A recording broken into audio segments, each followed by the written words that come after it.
To speak about the United States and the Arab Spring, first I have to make a few introductory remarks. I think the best introduction to the subject of the United States and the Arab Spring is what happened recently in Yemen. Here was a chance for the United States and its allies of the Gulf Cooperation Councils, those exemplary democracies that the United States arms and finances and supports, and they managed together what they call transition to democracy in Yemen. So we had a chance to see firsthand the fruits of their labor. They did have an election. It was an election like no other. In Iran, as you know, as undemocratic as it is, there are people who run for president, and it's always more than one person. In the US GCC managed election of Yemen, there was only one candidate. And that was hailed as a great achievement for democracy and for the United States. But that's not all. We now have the results of that election. The guy won with 99% of the vote. In other words, he did better than the last dictator. And the last dictator handpicked this guy to succeed him. But this is exemplary of the way the United States envisages change in the region. But more on that in a second. I cannot speak on the Arab Spring without expressing my strong disapproval of the term. It seems to me when blood are on the streets, there is no room for references like Arab Spring or Arab flowers. This is insulting to the people who are dying in Syria and Yemen and elsewhere. So we need a different terminology. I mean, I refer to them as Arab uprisings. They are not revolutions by any means. Karl Marx spoke about revolutions in terms of the replacement of the political and social, by social he meant socioeconomic, of course, the political and social order. None of that has been achieved. I mean, in Egypt, the current prime minister was prime minister under Hosni Mubarak. The military council which rules the country are all handpicked by Mubarak himself. So certainly we are very far from a revolutionary situation. Having said that, I think what's been happening in the Arab world is just beginning. I mean, when you think about world revolutions, whether it's France, Russia, and Algeria, and so on, we speak about a long process. I mean, if you think about the French Revolution, I mean, it took decades for its effects to take shape. I mean, you know the famous exchange between Henry Kissinger and Zhou Enlai, the Chinese prime minister in the 1970s. Henry Kissinger famously asked Zhou Enlai, what is the Chinese Communist Party view of the French Revolution? And Zhou Enlai famously told him, it's too early to tell. And it's too early to judge pessimistically the outcome of Arab uprisings. But certainly they are not spring. Certainly they are not spring, and I think this terminology, like Cedar Revolution and so on and so forth, they come out of Washington, D.C. for ideological reasons in order to leave a certain imprint on these uprisings. And one of them, they want to do analogies with previous experiences. And of course, the Arab Spring is like the Prague Spring, that they were anti-communist, and they were in a direction that the United States can approve of. This cannot be said about what we're witnessing in the Arab world. Before I speak about the United States handling of the Arab Spring, so-called, I should say something about the features of U.S. foreign policy in the Middle East on the eve of Arab uprisings. It's fair to say we now know more than ever the centrality of Israel in U.S. foreign policy in the Middle East. We now know that the 80 million people of Egypt amount very little to the United States in comparison to that precious Israeli-Egyptian peace treaty. You all know the U.S. Congress is basically holding Egypt hostage in order to impose on the Egyptian people the preservation of a widely unpopular treaty, the preservation of which through the decades required the installation and arming of a brutal dictatorship from 1979 all the way until now, Mubarak and after. And when we speak about the centrality of Israel, we're speaking about different elements here. One of them is the United States is committed to the military superiority of Israel vis-a-vis any Arab neighbor or non-Arab neighbor and any combination of forces. A military general in Israel was bragging yesterday that we are the strongest party and the strongest military within a 1,500 kilometers circle. I mean, of course, this is why whenever the United States is preparing to get rid of an enemy of Israel, be it Iraq in 1991, being Iraq in 2003, and Iran now, they always have to exaggerate the military power of those powers, and they make them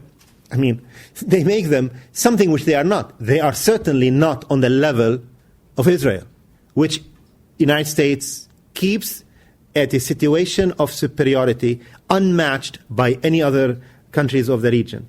The second element of the Israeli thing is that the United States want to preserve the treaties that it forced on the Jordanian people and the Egyptian people and on Lebanese people. But I'm proud to say, since I come from Lebanon, it lasted for a few months in Lebanon. The people revolted against it. Many of you do not remember, in 1983, the United States forced, under the shoes of Israeli occupiers, a peace treaty with Israel, which the Lebanese people got rid of before it even reached parliament. In Jordan and in Egypt, the dictatorship in both countries maintained those treaties against popular wishes. And of course, it is not accidental that Lebanon is the more politically open, more democratic than Jordan and Egypt, and that's why it defied U.S. will in order to impose a treaty on that country. The third element of the Israel question in American foreign policy is basically undermining enemies of Israel, no matter who they are. No matter who they are. I mean, somebody in my generation, I'll be 52 next month, in my generation, I am not fooled by all the rhetoric about Islam and fanaticism as a premise of U.S. concerns about Iran or about some other, or Hamas or any other factor that is bothering Israel.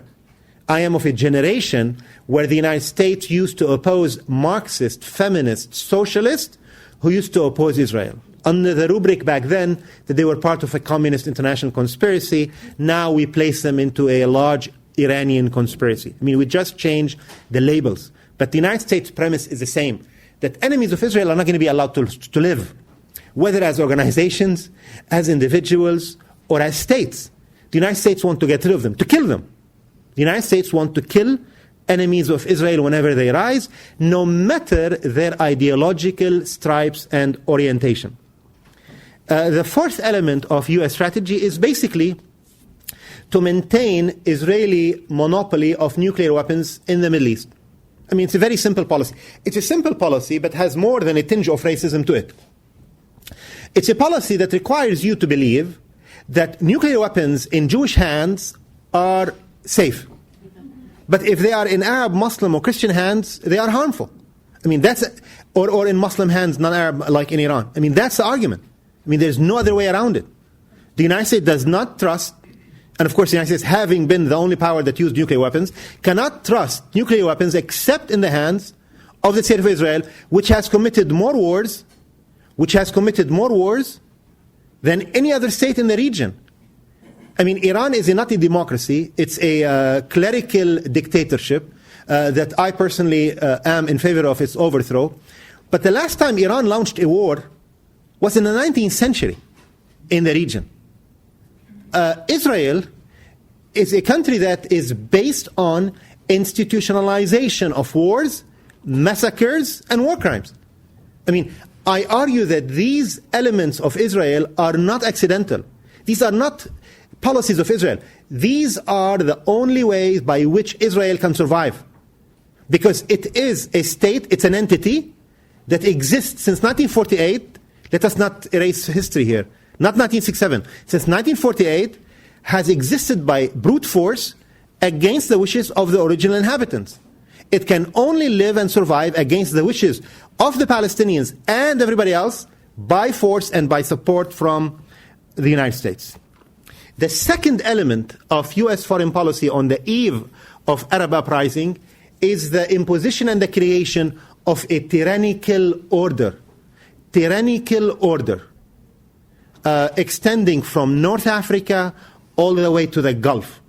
I mean, when we speak about tyranny in the Middle East, we are not speaking about an order that existed totally in contradistinction of U.S. foreign policy in the Middle East. The United States set it up. It inherited an order from the British. It consolidated it, expanded it, and armed it further. When people speak, there was a question in the previous panel about why Morocco and Jordan and so on. I mean, the answer is Morocco and Jordan are blessed with very strong U.S. support, one. And two, they are blessed with financial support and largesse from the Gulf countries, from the Europeans, from the Americans, the World Bank, and the IMF. I mean, it's not accidental. It's not accidental in any way. The tyrannical order exists at the service of U.S. foreign policy and continues to exist with that goal, and the United States has protected that tyrannical order. I mean, of course, there are exceptions. Syria and Iran are not part of, I mean, they are tyrannies, but they are not part of the U.S. tyrannical order, although in the case of the Syrian dictatorship, it has oftentimes worked and cooperated with the United States, and it was during those honeymoon times when the United States were very closely with the Syrian government. I mean, cooperation between the Syrian dictatorship and the United States continued after September 11, began before September 11, and let us forget that the Syrian and the Egyptian dictatorship in 1991 were the two powers that lent legitimacy, Arab and Muslim legitimacy, to the American invasion of Iraq at that time. At that time. So the United States is far more willing to consider an overthrow of dictatorship that do not fall in the American managed and held tyrannical order. This is not to say that the United States is in favor of the overthrow of the Syrian regime, which is a point I argued recently, and I will contend if I am asked about it. I still believe that the United States prefer a tyranny, in the case of Syria for sure, as opposed to whatever alternatives may come up later. The third question, of course, is oil. The United States, we've seen in the case of Iraq and Kuwait how hard the United States is willing to fight wars in order to keep the supply of oil at terms and prices that are agreeable to its interest. And we also know from declassified U.S. documents from the 1970s that the United States had back then, I mean, we don't have the secrets now, not yet. Back then, the United States had plans on the books to invade Saudi Arabia and those countries and to take over the oil fields. And I mean, you'd be naive to assume that those plans have not been updated over time.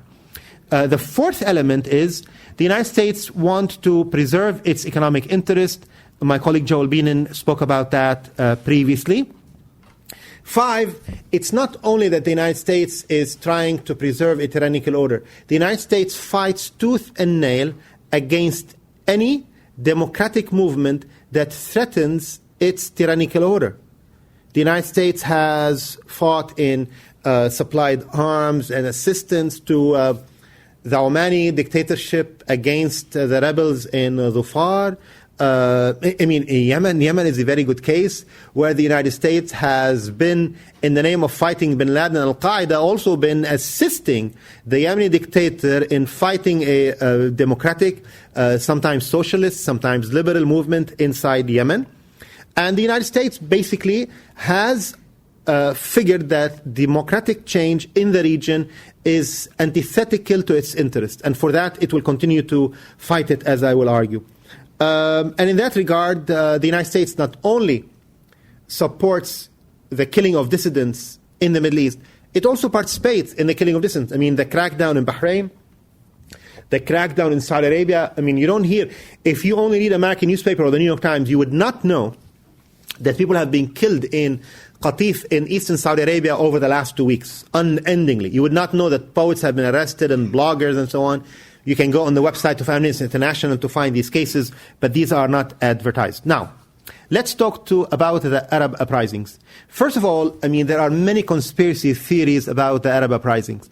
And those conspiracy theories are flourishing over there, in the East, and over here.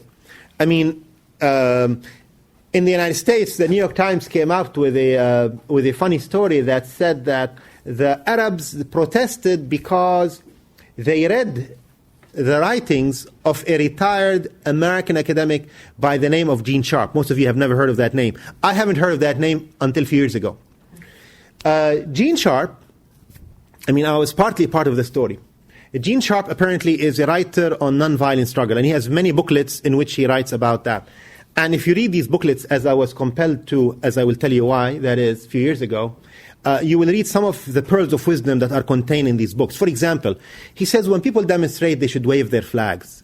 Prior to that, to Gene Sharp coming up with this wonderful original idea, people used to wave, shoes or T-shirts, but they never thought, why not waving the flag? So all that wisdom is contained in the writing of Gene Sharp. So a few years ago, I don't know if any of you have seen the documentary that is put out by his protégés, which basically promoted him. And Al Jazeera, Arabic, aired that documentary several times, and the director, I'm sure he regrets that, sent it to me, and I wrote a very scathing review in Arabic and in English. And in that documentary, it suggests that the Arab protesters really are influenced by that documentary. And to attest to his power, he says, well, yeah, my writings have been translated into 40, 50 languages. Well, I don't know about the other languages. I am part of the story of the Arabic language. I was contacted by his institute called the Albert Einstein Foundation in Boston, by his executive director, which appears in the documentary, and I was asked whether I would supervise a translation of his writings into Arabic. So he himself, with money he gets, I don't know from where, is commissioning translation of his own work. And then, when asked about his own influence, he says, well, they are translated into other languages. So in other words, he uses what he does as evidence of the popularity of his writings. Now, let me say this. If you go to Cairo, and if you spend 8 hours stopping people at random in Tahrir Square to ask them about Gene Sharp, I am willing to give you a blender if you will find somebody who has ever heard the name of Gene Sharp. But that was one of the theories, and of course it came out in the New York Times. But there's a reason for that. There's a reason for that, which is, if Arabs do something that some people in the West admire, that is not in the realm or the zone of terrorism and so on and so forth, we cannot believe they can do that on their own, right? We have to always credit the white man. It must be a white man who helped them. It was Lawrence of Arabia. When you think about that movie, a guy doesn't warrant a footnote in the history of that era, and yet, in the minds of many Westerners, well, he's the one who fought against the Turks and led the Arabs to defeat, basically, political defeat. But that's the story. Now, on the other side, there is now a persistent trend among progressives and also among supporters of the oppressive Syrian regime. And according to this scenario, all the Arab uprisings are a plot by the United States. And I must confess that this, I wrote against it recently in Arabic. I must confess that this is really traveling wide, especially among progressives. Many of them are believing it. They believe that, they use many examples, but one of the things they see is that, the fact that the United States is not fighting for democracy, but we've known that all along. That's not evidence of that. But they also point out the fact that democratic change has not produced has not produced desirable results or outcomes in Tunisia or Egypt and so on and so forth. And the fact that the Islamists are working very closely with the United States on economic and political issues, so they point that as evidence of the conspiracy. And if that's not enough, the Syrian regime media fabricated an interview with Henry Kissinger in which Henry Kissinger, allegedly, and this interview is being widely disseminated and it has been translated to English, and according to it, Henry Kissinger says, yes, I am behind the Arab Spring, I create all these revolutions, and it's things that effect. It's hilarious, but it is widely believed. I see it on Arabic TV screens all the time. My take on that, of course, is that, of course, it's not true. The United States is extremely happy with the tyrannical order and would do its best, use its forces, use its economic power to preserve the tyrannical order and not change it. And I'll give you examples as I proceed about that. The United States was sweating, even it doesn't want to show you that it was sweating. The United States treated with the Arab Spring the way one deals with the news of cancer. First there was shock, disbelief, denial, and then coping. But certainly the United States was taken aback. Certainly it was surprised. It didn't expect it. I mean, with the quality of some of the people who lead Middle Eastern policy at the National Security Council and Assistant Secretary of State for the Near East at the State Department, that's not surprising. As you all know, the top Middle East man at the State Department, Jeffrey Feltman, when the news of the uprising in Tunisia spread, he was famously quoted as saying, well, I'm not worried about Egypt. Egypt is not Tunisia. I'm sure he probably later thought Yemen is not Egypt and other countries are not Egypt. But that's the extent to which the United States was prepared. It certainly was in denial. It could not believe that these things are happening. And then they started with the coping. And the third thing they did, which is an important part, is launching the counter-revolution. Launching the counter-revolution in cooperation with Israel and the client state of the GCC, who control the Arab League. Now, if you take it a case-by-case study, look how the United States handled it. I mean, what is rather amusing about U.S. foreign policy to the Arab uprising is that the Obama administration, without any timidity, gives credit to itself for supporting the Arab Spring. I mean, if you study the record, it is absolutely farther from the truth. The United States, in every single case, stood against the protesters in those countries. Syria is a different case, which we can discuss. But take Tunisia. The United States stood by Ben Ali to the very end. It's true, Obama is often cited as calling for his resignation. He did. When Ben Ali fled the country, when his plane was in outside of Tunisian airspace, that's when Obama got the courage and called on Ben Ali to step down. I mean, that's his true story. That's his true story. Study the record.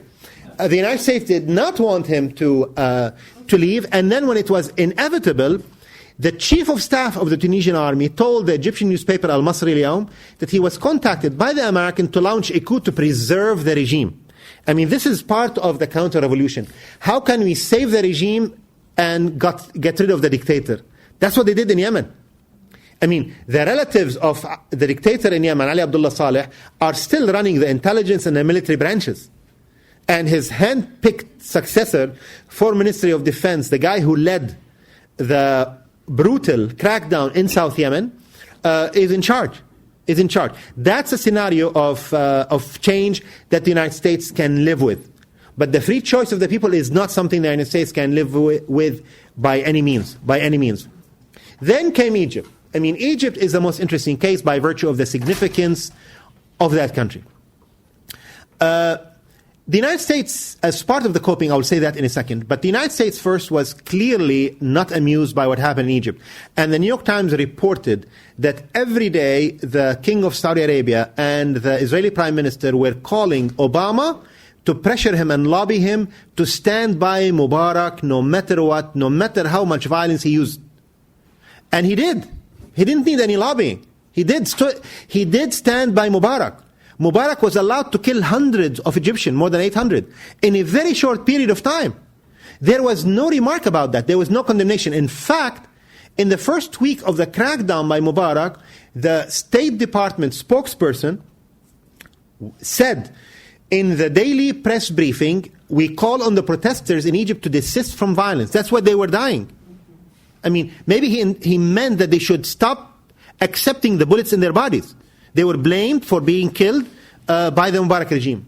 The United States stood by Mubarak to the very end, when it became impossible for him to stay in power, given the wide popular tide of opposition against him.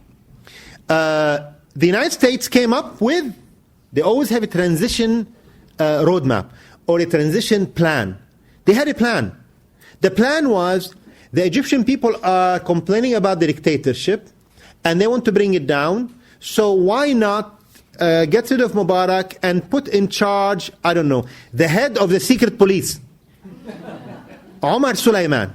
I mean, that was exactly the plan for Egypt by the United States. And that plan, by the way, is still being considered Omar Suleiman was met by the Saudi government. There are rumors that he is now an advisor to the Saudi Minister of Defense, Crown Prince Naif, and so on. The United States is not necessarily done with Omar Suleiman, especially because he's very dear to the heart of the Israeli government. This is like saying that the problem with Hitler is that we can put him aside and let's put Himmler in charge. That's the way the plan came across to the Egyptian public. And of course, the Egyptian public kept pressing until they insisted on free elections in Egypt. That's when the United States put in place the coping mechanism. And the coping mechanism, given that there's a trial in Egypt now, Hillary Clinton was very clear. They immediately allocated $50 million to support pro-democracy groups in the Middle East. They are blatant about it. It's not only they are blatant in the U.S. right to fund political parties that they like in the Middle East to further their own interests. Imagine if China argues it can support and fund political parties in the United States in American elections. Worse than that, the U.S. Congress is now threatening to withhold funds from Egypt, which goes to the military dictatorship anyway, if the Egyptian government does not allow not only groups to receive funds from Egypt, but to allow American various so-called NGOs to operate in Egypt without a license. Against the law. Who speaks about the law when it comes to the United States, right? The laws are meant for the Egyptian people, but not for a superpower like the United States. And in Egypt, the United States is not done. Egypt is very central. It will set the course that will signal the direction of the Arab uprisings for months and years to come.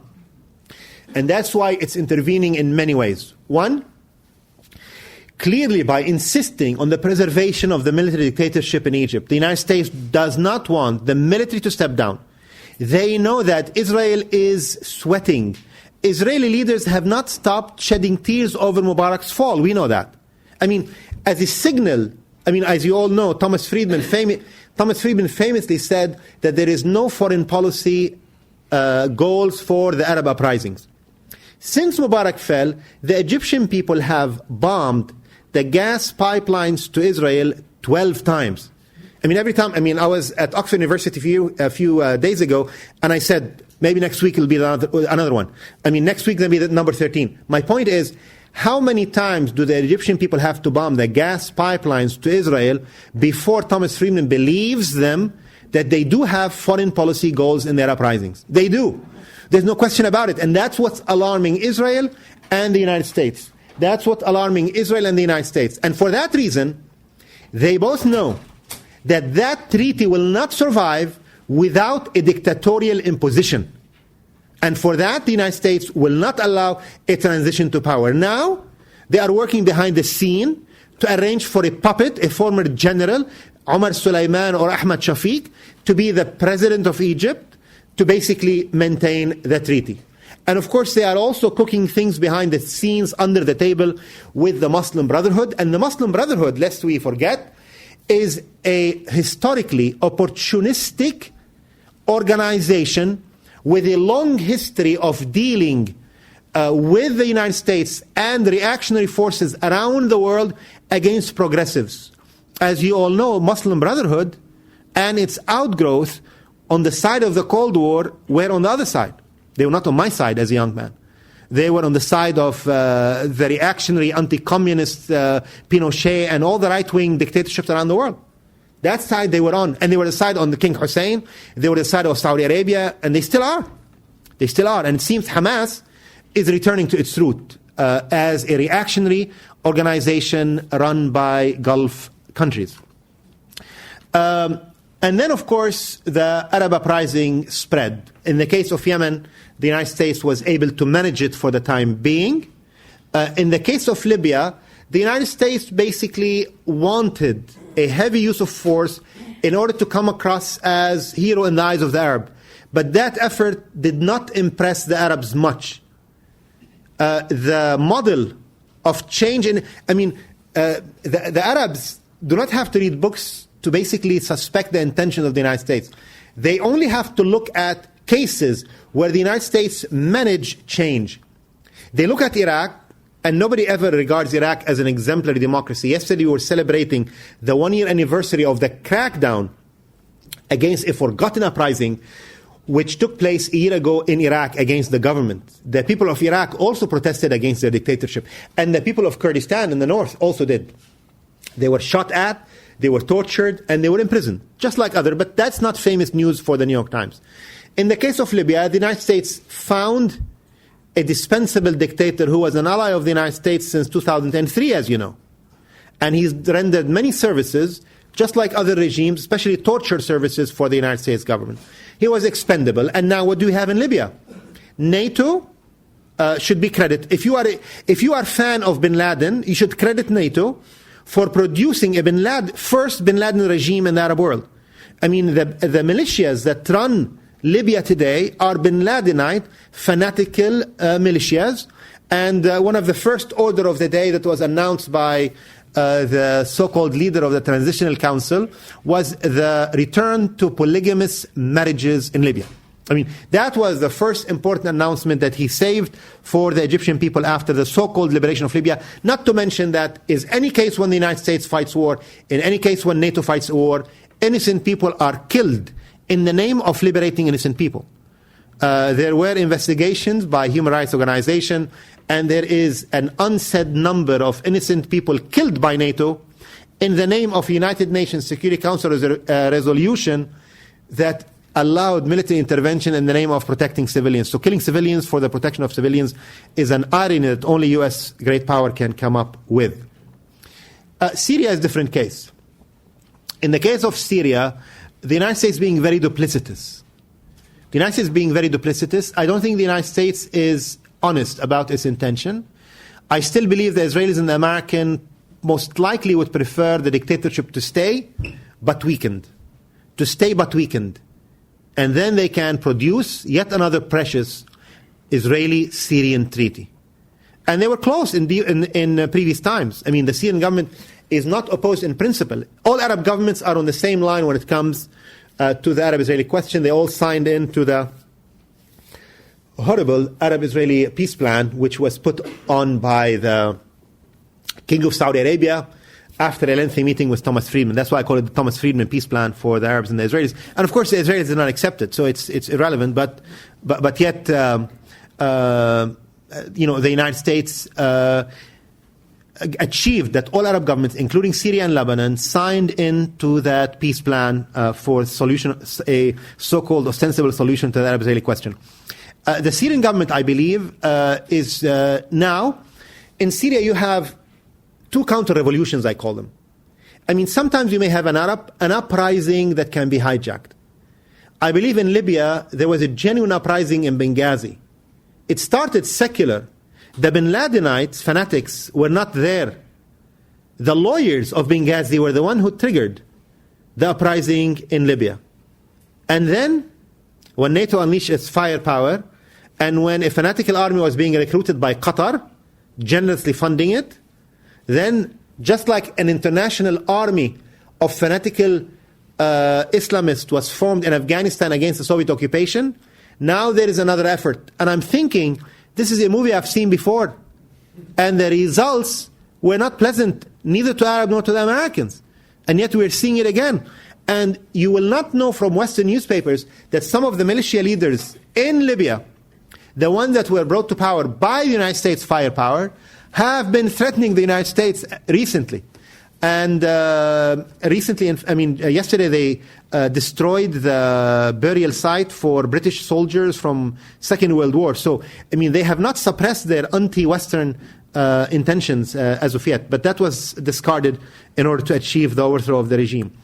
In the case in the case of Yemen, there was a genuine uprising. There's still a genuine uprising in Yemen. It's still going on, but the United States and its allies want to steal it. In Syria, it was certainly a genuine uprising. It is very justified, and yet the Qataris and the Saudis stepped in. They produced, this is another film. This is like the exile opposition of Iraq, which we saw prior to the invasion of 2003. There are people who have been out of Syria since the 1970s who are now speaking on behalf of the Syrian people. I couldn't believe it. I mean, I left Lebanon in 1983. And whenever I am asked to speak, when I speak in the Middle East, I'm asked for what kind of solutions do I propose to various problems that people face. And I tell them, I don't have that right to give you solutions. I have been living in the United States all these years. I lost that right. People who are there should decide. And yet yesterday in the Friends of Israel conference in Tunisia, the head of the Syrian National Council, AbuKhalil, spoke on behalf of the whole Syrian people. The whole Syrian people. Somebody who's been living in France since the 1970s. But we've seen that in Iraq. I mean, in Iraq, the United States relied on exile group to represent the Iraqis. And what did we see? Remember Ahmed Shalabi, the hero? The United States went to Iraq and found out, according to a CIA report that was leaked to the New York Times, that most Iraqis have never heard of him. And the few who've heard of him, according to the language of the report, got a strong urge to puke. I wonder what they said in Arabic. Got a strong urge to puke. In the last election, Ahmed Shalabi was able to win one seat only because he latched on to the force of Muqtada al-Sadr. In the election previous to that, he could not win one seat. Not one seat. And the puppet of the United States is now derided in the US media for being a puppet of Iran. In Syria, I think we are witnessing a similar movie. Although I discount military intervention in Syria by the United States for many reasons. I mean, it's going to be much messier than any other thing we've seen. And I also still remember the words of Robert Gates, former Secretary of Defense, who said at West Point Military Academy last year that any future Middle Eastern president who considers launching a war against an Arab country will have to have his head examined. I think the lessons of Iraq and Afghanistan are too fresh in people's minds. And I also believe the fact that Hezbollah borders on Syria is another reason why an intervention would be highly costly for NATO, the United States, or a combination there is. But I think there is... So, in Syria there was a genuine uprising. The Syrian regime brutally launched a counter-revolution against the popular uprising, and then the Saudis and the Qataris and the Americans and the Israelis are always not far behind, launch another counter-revolution to undermine or to direct the Syrian uprising in a particular direction that is convenient to the United States and its interest. And in that effort, they are working very closely with the Muslim Brotherhood of Syria, an organization that has been for sale for decades, an organization with a record of terrorism and sectarian killing going back all to the 1970s and 80s. And that is where the money and support is going by Qatar, Saudi Arabia, as well as very Salafite group in Syria. However, as I conclude, I want to say this. I know that many Arabs, and I hear from many of them on Facebook and Twitter and emails, many Arabs now are in a state of semi-despair. They feel that a promising Arab uprising or season has been all but killed by the United States and the GCC, Qatar and Saudi Arabia notably. And they believe that Israelis, and we saw that in Egypt, will never allow Arabs to enjoy democracy because Israel can only live in the presence of a dictatorial order in the Middle East. It cannot exist in a democratic order in the region. It is for that the United States will fight tooth and nail against democratization of the Arab world. But I am not sure that the last verdict is in. I think the popular tide continues to march on. I see what's happening in Tunisia, what's happening in Egypt, what's happening in Yemen, people or Bahrain, or Qatif in Saudi Arabia. People are not submitting to the counter-revolution. They are pressing on, and they are exposing increasingly the plot by the Syrian Muslim Brotherhood. And for that, I believe that we should measure. I mean, Lenin used to say that you measure politics with a measurement that can accommodate the eggs of ants. And I think that we should measure Arab uprising with a very long span that does not measure in weeks, does not measure in months, but measure in years. I am optimistic because the tyrannical order cannot return. I don't know what's the outcome in Syria is going to be. Even if the regime survives, the Syrian people broke the barrier of fear. They did that in Egypt, in Tunisia. The United States cannot order them to shut down popular opinions anymore like before. And that means the system is now more open. And the openness of the system will allow for revolutionary sabotage. Revolutionary sabotage. And that will undermine the counter-revolution and will certainly not allow for a regime that is put by the counter-revolution to stick. And this is why in Yemen we have seen the installation of a puppet. But we may not wait for long before we see the change in the politics at the head of the government in Yemen itself. And I also believe that the United States has not learned its lesson, a lesson that was taken by consecutive conquerors of the region who thought they can impose their will by sheer force, and many of them stayed for long times, and they left archaeological ruins, but they could not survive.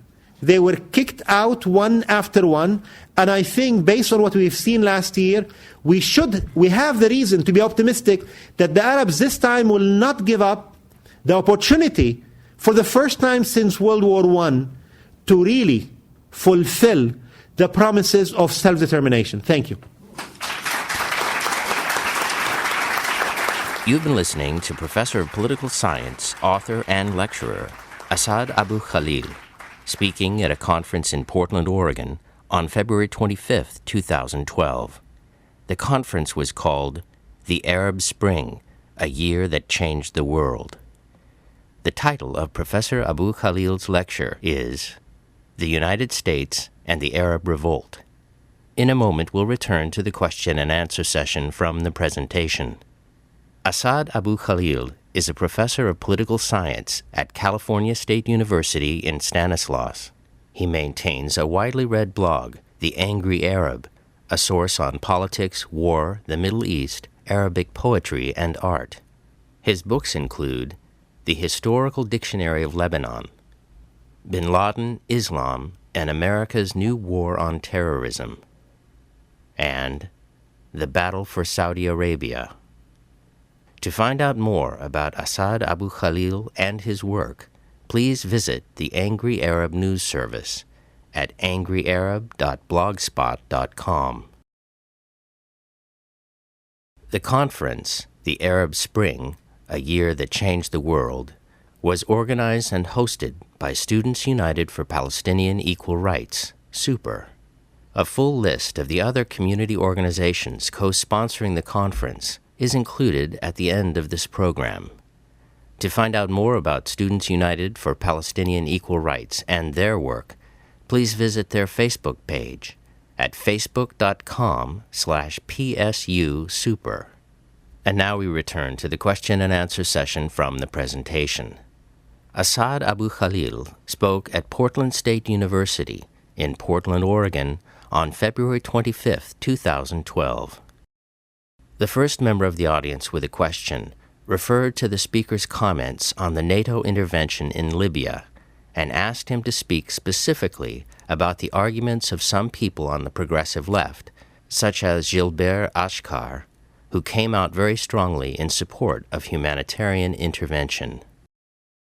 I should say on this question, I should not respond very specifically. Thank you so much, Hannah. I think on this specific question, I should not answer it specifically in the name of Gilbert Achcar, a colleague who teaches at SOAS at the University of London, because as you probably know, him and I have dueled in Arabic and English over the last 2 years. So I feel because he's not here to respond, I don't want to speak on his, because of the history of the bitter arguments that him and I have had over the last 2 or 3 years, in fact. But I will speak in general. I believe that those on the left who spoke in favor of NATO intervention are nowhere to be seen. Many of them who wrote in different languages in support of NATO intervention, I have not seen any of them coming back to justify their previous stances. And I call on them to do that so we can debate the issue. Second, I've noted that some of them, like Thomas Friedman in 2003, supported the war on Iraq wholeheartedly, and when the results of the war were clear, he started pretending that he was against the war all along. And I think some people who supported NATO intervention are doing the same. I think that the best argument against NATO intervention is to look at what's happening in Libya. I mean, one of the last articles of the fine reporter Anthony Shadid, one of the best correspondents in the region, was written for the New York Times after he went to Libya to see how things are. I mean, people in Libya stay in their houses. There is massive corruption, and the fanatical militias, the bin Ladenite. I mean, a former prisoner in the Guantanamo is now like running the scene in Tripoli. I mean, that's how absurd the scene is, which is not covered adequately in the New York Times. And I think the results speak for themselves. Let them justify it. The next member of the audience asked the speaker if he had given any thought to how Lebanon had managed to preserve its independence. He observed that Lebanon is a tiny and very factionalized nation with an unwieldy political system. How has this nation managed to maintain its independence? Well, I mean, my answer to that is, this is something I've studied a lot, of course, in my dissertation and so on. My answer to that is that Lebanon managed to maintain its independence by never being independent all along. And by never pretending to be independent. This is a country, in my opinion, that never enjoyed one day of independence. It was a country that was subject to French rule, and then the so-called War of Independence was really not a war of independence. We basically took advantage of a window opportunity of a conflict between Britain and France, and we went through that loophole, and the British achieved that result for us. And after that, this country has been a satellite, either for a long time for the United States, for Britain in the 1950s, believe it or not, for the Syrian regime for a very long time. But now there is discord. Half of Lebanon is a satellite for one element of the regional conflict, and another half is subject to the other part of the regional conflict. So this place has never been independent. I mean, this is why I've always argued there were entities in the Middle East that were created as sectarian or ethnic or tribal projects to serve as supporters of the Zionist entity. I believe Lebanon and Jordan are very much like that. And that's why I've always, since my youth, argued for their dissolution as entities. And I mean, eventually when there is a free order in Syria and elsewhere, I mean, those two countries can be dissolved within them and not to exist as these separate artificial entities that have no viability at all. The next member of the audience observed that the speaker had mentioned that some of the best organized entities in the Middle East that have the support of the West as well are Islamist groups. She noted that the speaker and other speakers at the conference had described some of these groups using words like reactionary and opportunistic, specifically referring to Hamas and the Muslim Brotherhood. She also noted that the speaker has described himself as an atheist and that many in the progressive left see a secular model as optimal. What does the speaker see as the role of religion or religious organizations in the Arab revolts and in what may come from the changes taking place in the Middle East? Well, Hannah, I'm sure you agree with me that this is a matter that the Arabs should decide for themselves. That is not for the West to decide whether they should have a secular or non-secular government. The second point, of course, is that the last country that can ever preach the message of secularism to the Arab world or to any other place in the world is the United States. I mean, if this is France or some other European secular country and so on, I would take it, but not from the United States. The third point is, you're right. I mean, there are secular forces in the region, and they have existed. I mean, yes, the Islamists won in Tunisia, 40% of the vote. In Egypt, much bigger, 70% of the vote. But there are things that we are not mentioning. They received the largesse of Qatar and Saudi Arabia. Hundreds of millions of dollars were used by these two countries, in Egypt in particular, and to the glee of the United States, because the United States was more afraid of the radical alternatives. The secular radical alternatives, the leftists, the socialists, and so on, the anti-Nasserist, the anti-Israeli forces. I have said the Muslim Brotherhood are opportunistic, and I say that rather descriptively, in the dictionary term, in that they conveniently change their positions depending on who's asking and in what language. I mean, the leader of Al-Nahda, Rashid al-Ghannouchi, came to Washington, D.C., said that he will not support a clause in the Tunisian constitution which would prohibit normalization with Israel. He said many reassuring things off the record, goes back to the Arab world, asks about them in Arabic, said, we will never recognize Israel, we'll never have dealing with Israel, and so on and so forth. They are speaking two languages. The United States government says that the Muslim Brotherhood of Egypt gave them assurances about the protecting of the Egyptian-Israeli treaty. In Arabic, they said they have never given these assurances at all. So, I mean, they obviously do that.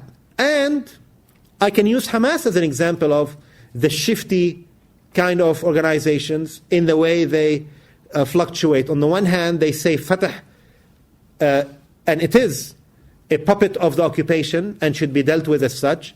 And yet recently they are having a unity government with those puppets of occupation. Which way is it? So, I mean, plus, these movements have for a very long time showed weaknesses to oil money. I mean, Khalid Mish'al, the head of Hamas, was quoted in Al-Quds Al-Arabi as saying the following: Hamas, as you all know, is begging Saudi Arabia to receive its leaders. They begged that Ismail Haniyeh and Khalid Mish'al visit Saudi Arabia. The Saudi government told them, we will not receive you unless you sever all ties with Iran. And Khalid Mish'al said, we cannot cut our ties to Iran because they give us so much money. I mean, the movement is offering itself for sale. I mean, if this is not opportunism, if the shifts on Arab-Israeli question, I mean, a very fundamental principle for a movement that claims it is a resistance organization, you know. However, on the role of religion, I mean, I think this is something that people have to figure out on their own. But I argue that the rise of Islamist parties, the underlying causes for their rise, as ironic as this may sound, are not religious in nature. They have to do with the exhaustion and the disillusionment with previous ideologies. They have to do with the fact that many of these groups suffered under previous regimes. They have to do with the fact that these are the only available large mass organizations. They have to do with the fact that they are receiving so much money, and as a result they can give charity to the poor.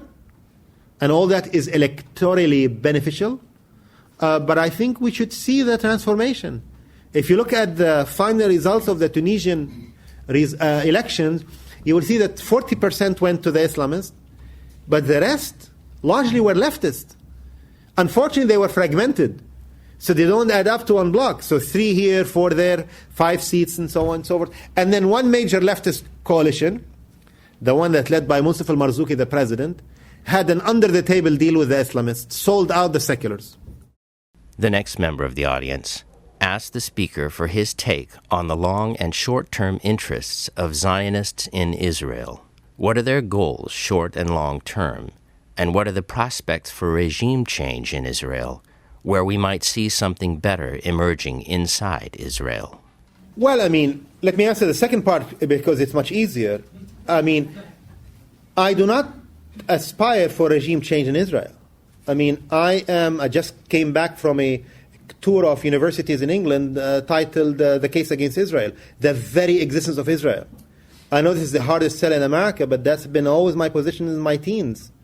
I am against the very existence of the State of Israel, and this is not a genocidal call like my Zionists have been saying against me on Campus Watch in the last 2 weeks. In fact, this is a recipe for real coexistence of Jews and Arabs in the land. Nobody can expel anybody. It's like apartheid in South Africa. The dismantlement of apartheid South Africa did not result in the extermination of whites in South Africa. Similarly, the dismantlement of apartheid of Israel is not going to lead to the extermination or expulsion of the Jews of Palestine. I am for them being coexisting in one state that is not religious, neither Jewish nor Muslim nor Christian, but living not as master and slave, not as master and slave, but as equal, under one all-encompassing flag. And I add to that, because I'm often asked, I am also for the return of Arab Jews into Arab countries, and their compensation too. I mean, we can create real justice. The first part of the question for the goal of Israel, I believe they are very sinister, and I don't believe they are in any way disguised. Look what they did to Mubarak. And I'm very happy about that. Israel exposed its intention more than ever for me. Somebody who mobilizes and agitates against Israel in several languages. I've never seen that done as well as what Israel freaked out about the fall of Mubarak. It meant the Egyptian people and the Arab people as a whole saw that the dictatorial rule in the Arab world are not accidental. They were put by design. The United States and Israel want to preserve these regimes because they are good for them. They are not good for the people, but they are good for Israel. So one of the goals is certainly that. Two, Israel wants to continue its ability to scare and intimidate Arab through the perpetration of successive massacres and war crimes without any punishment. Without any punishment. That ability, however, has been really undermined in 2006. If the media, Saudi media and Western media, are not as biased in favor of Israel, you would have learned details about the extent to which the Israeli military was humiliated on the grounds of Lebanon, in South Lebanon, by a bunch of hundreds of volunteers. Hundreds of volunteers. There's a museum of resistance in South Lebanon. Anybody in this room been to that museum? You see, that's the difference between England and the United States. Every university I spoke at in England, from London all the way to Scotland, I would ask that question, like 5-10 people would have been there. Anyway, there is a resistance dedicated to the fight against Israel, and you would see the extent to which there were results achieved in that. For the first time, the Arab fighters were not afraid of the Israelis. The Israelis were afraid. I am from South Lebanon. You talk to some of the people who stayed in the villages. They heard the screams of Israeli fighters, soldiers, elite troops. What's the name of that famous brigade? The Jolani brigade. They were running for their lives, scared of Hezbollah fighters. These are youngsters. You see? So, as a result, Israel is not going to stop these massacres and war crimes, have a strong urge to continue to launch more and more for that.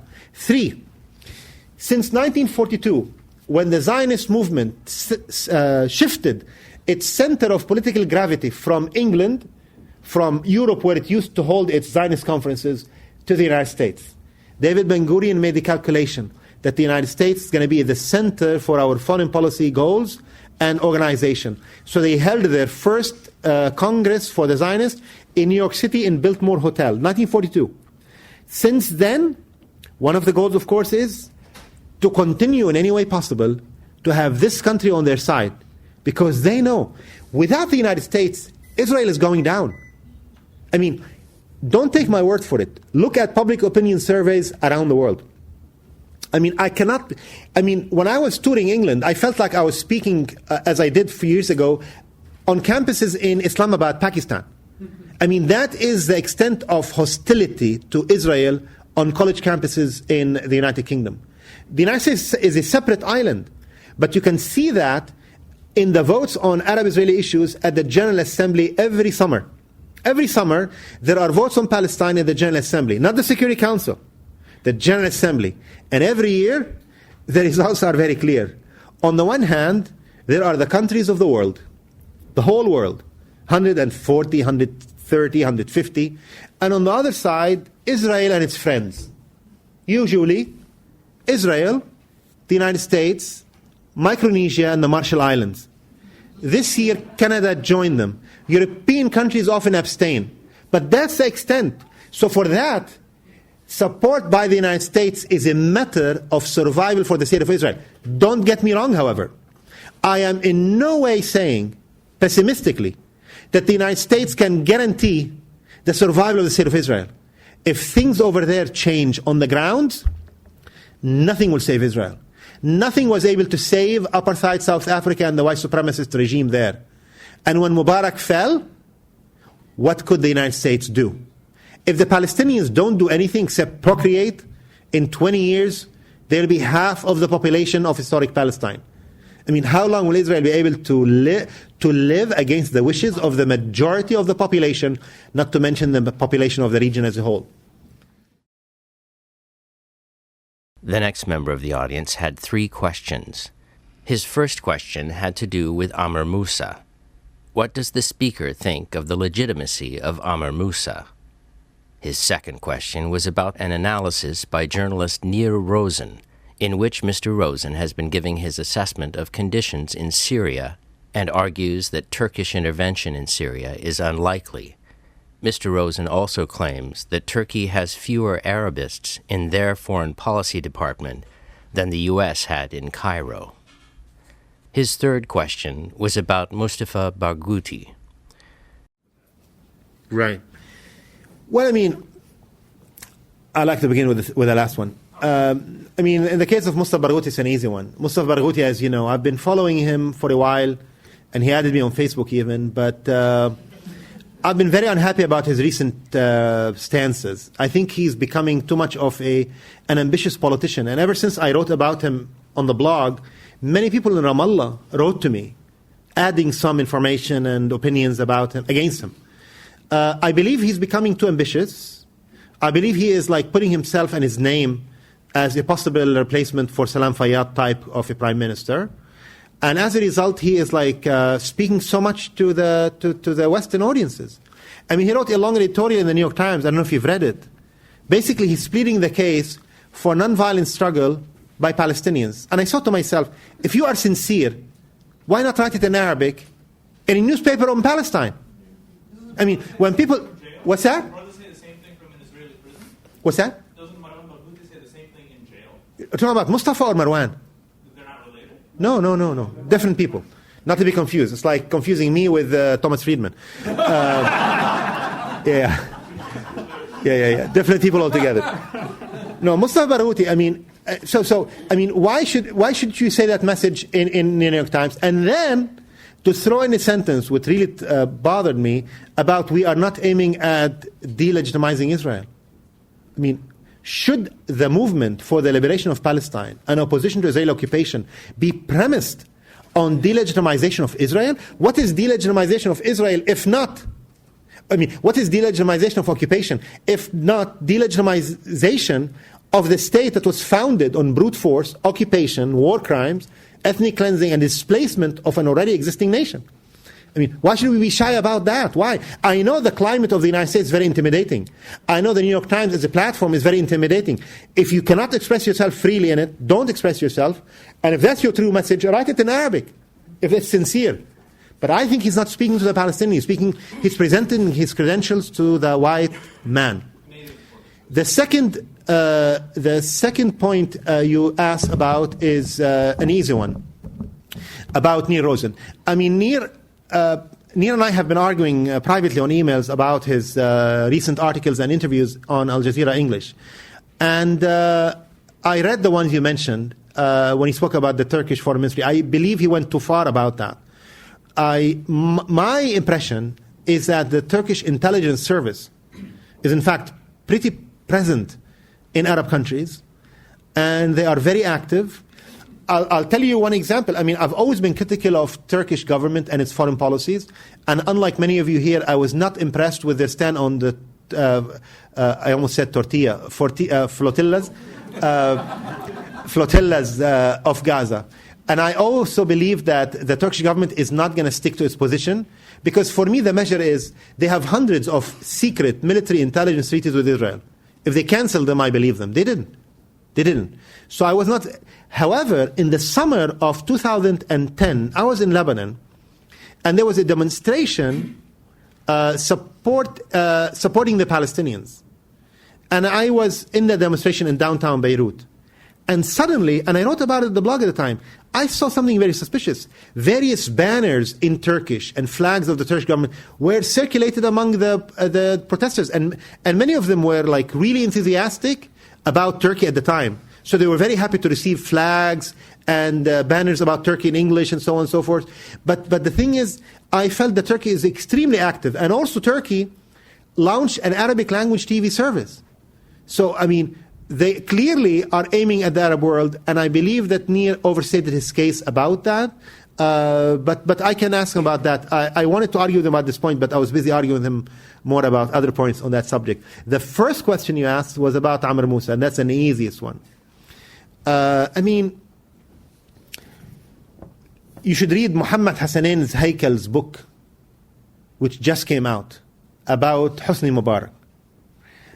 In that book, you see a profile of Hosni Mubarak that we've never read, as incompetent, as buffoonish as he is, and so on.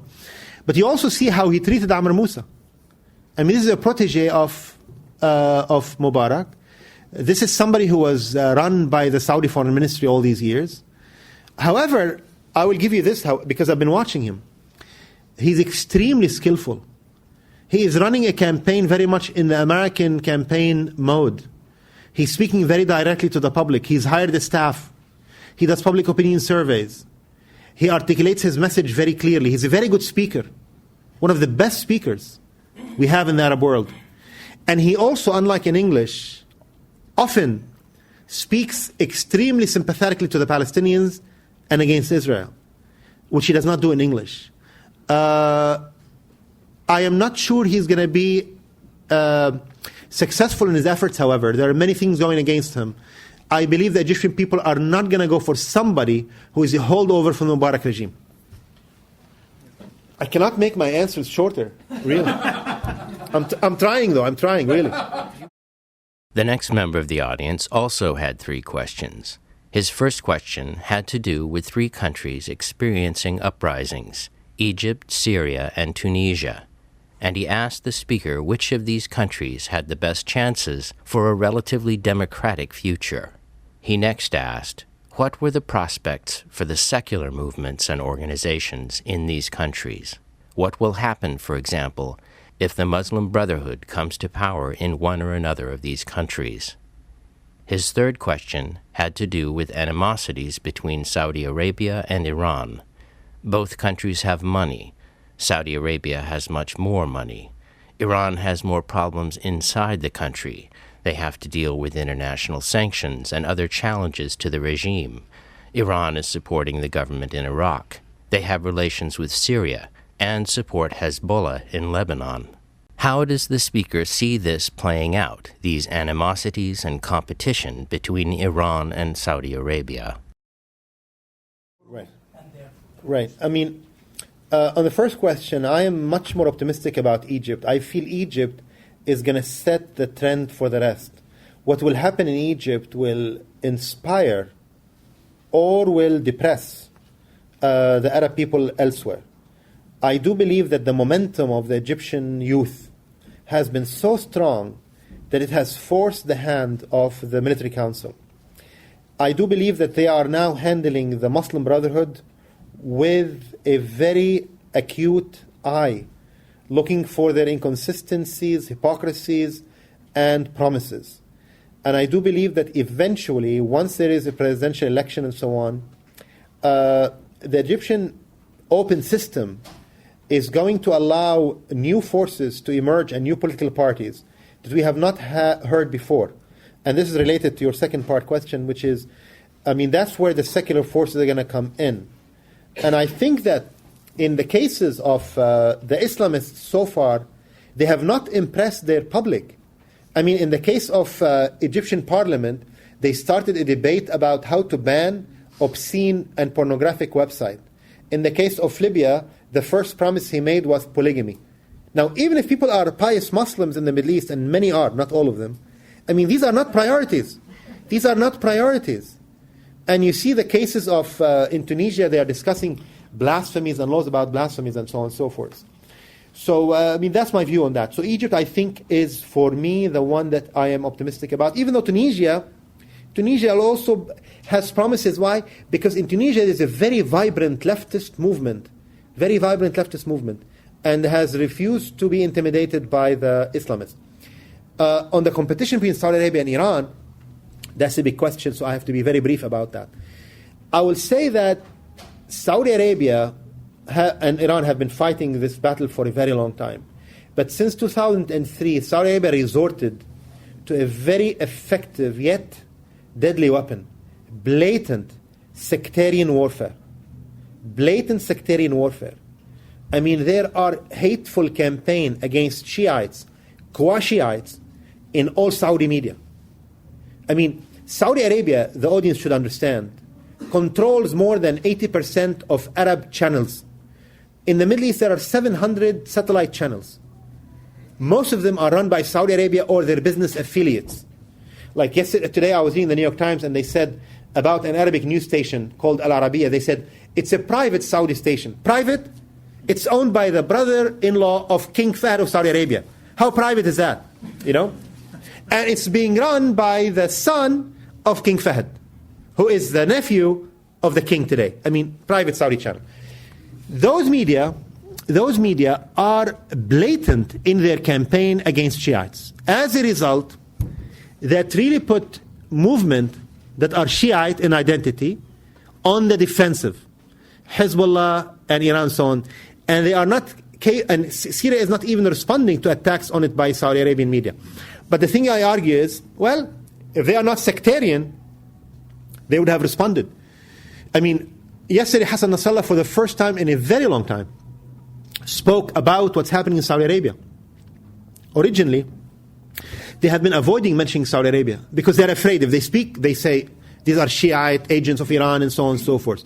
The war continues, and Saudi Arabia has much more in its arsenal. Money, Western support, the Arab tyrannical order, and it claims to be an Arab. And they use that to also engage in racist mobilization against all Iranians. I mean, the term that is now used in Saudi media is Safavid forces, Safavid states, Safavid movement. And one time I wrote in Arabic, those who are using that language are so ignorant about the glories of the Safavid dynasty. I mean, have you read about Isfahan in Safavid rule? I mean, how many, the shopping malls that we have today, these are from the design of shopping malls outdoors that were in Safavid Isfahan at the time. I mean, Isfahan was one of the most advanced cities in the whole world of its time. But they think Safavid must be backward, I mean, and that's how they're using it. Both of them are using money, I should say. But in the Lebanese election, Saudi Arabia is estimated to have spent $1 billion. The other side, Iran, did not give not even 1/4 of that money. The next member of the audience asked the speaker what he thought the U.S.-based Occupy movement, Occupy Wall Street and Occupy Portland, could learn from the Arab uprisings. I mean, that's such a good question. And I should say that the Occupy movement is like, it's spreading. Without exaggeration, every city I visited in United Kingdom last month had an Occupy movement. From London to Edinburgh to Glasgow, I think. And I think the lesson is the Egypt one. The Egypt one basically is how no matter how much force was used against them. I mean, at one point, Hosni Mubarak ordered fighter jets to be flown over the heads of the protesters to scare them. Fighter jets given by the United States. The United States did not speak against that. They were threatening to bomb them from the air in Tahrir Square. And yet they did not go home. No matter what they did against them, they pressed on and on. And so that's one. Second, in the Egyptian case at least, they are able to tie the relationship between the political order and the financial order, the business sector. I mean, here there was something like that about the 1%. But I think here, the left is weak, and also some of it is tied to the Democratic Party. And I believe that you cannot press on with an agenda for income equality in this country without going against the two parties. I was reading an article in The Economist on the plane of the super PACs. The super PACs are for both parties. Obama is sending his secretaries to speak in fundraisers for the super PACs. And who are these people? These are the 1%. And the other thing is, I think, in the United States, which I've always noticed, is that the momentum is very weak, extremely weak. I remember in 1990, there was an anti-war movement building up against the war back then. I spoke on college campuses. I felt something is building. And then when the war was launched, died down. I experienced the same thing in 2003. Before the war, there was a strong movement going on. I spoke on college campuses and so on, and then the war was launched. I think maybe it boils down in this country, when it comes to war, the worship of the military.